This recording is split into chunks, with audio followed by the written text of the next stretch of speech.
नमस्कार, welcome to this session of Sunday talks. हमने बात शुरू की है फाइट अगेंस्ट ड्रग्स की। काफी सेक्शंस में मैं इस बात को आगे लेकर जाऊंगी।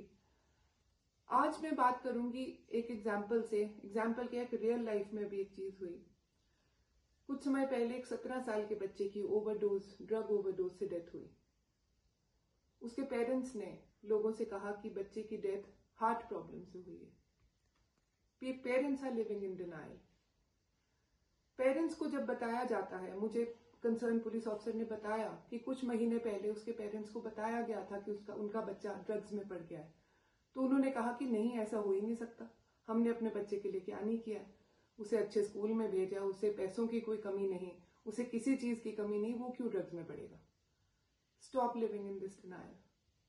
और जब तक हम एक्सेप्ट नहीं करेंगे, मैं खुद एक पेरेंट हूँ, एज अ पेरेंट, एक प्रशासनिक अधिकारी की तरह, समाज के एक जिम्मेदार नागरिक की तरह, सबसे पहले हमें एक्सेप्ट करना पड़ेगा कि ये बात किसी के भी साथ हो सकती है। पेरेंट्स कभी कभी क्या, कई बार आजकल स्पेशली जब डिस्कनेक्ट हो चुका हुआ है हमारा बच्चों के साथ, वो भूल जाते हैं ध्यान देना। बच्चे में चेंजेस आते हुए उसके ऊपर वो ध्यान नहीं दे पाते। चेंजेस क्या होती है? सबसे पहले तो बच्चे का बिहेवियर बदलना शुरू हो जाता है। वो बहुत ज्यादा सोना शुरू कर देता है या कम सोना शुरू कर देता है। वो बहुत ज्यादा खाना शुरू कर देता है, बिल्कुल उसकी भूख खत्म हो जाती है। बच्चा बहुत ज्यादा फिजिटी हो जाता है, वो अपने हाथ यूं यूं करता रहेगा, वो बहुत ज्यादा अपनी आंखों को ऐसे करेगा। घर से सामान गुम होना शुरू हो जाएगा, पैसे गुम होने शुरू हो जाएंगे।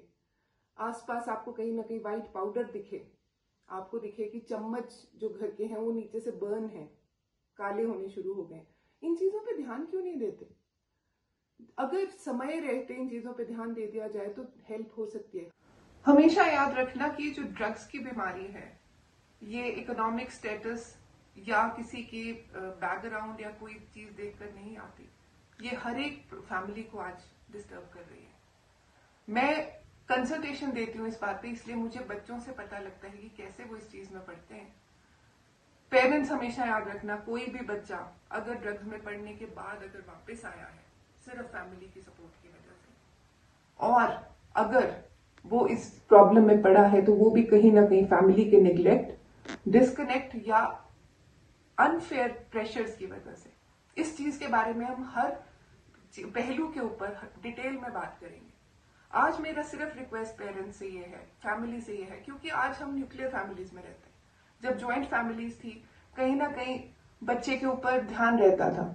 माँ बाप का ना सही तो चाचा चाची का, ताऊ ताई का, दादा दादी का, नाना नानी का। आज हमने वो रिश्ते खुद खत्म कर लिए हैं और हमने एक ऐसी प्रॉब्लम को आज इनवाइट कर लिया है जो हर एक के ऊपर एक खतरा बन के मंडरा रही है। आइए सबसे इस चीज से हमें सबको लड़ना है, ड्रग्स के अगेंस्ट, क्योंकि ये एक नेशनल प्रॉब्लम है, एक इंटरनेशनल प्रॉब्लम है, हमारी सोसाइटी की प्रॉब्लम है। हम हर पहलू पे बात करेंगे। Thank you so much.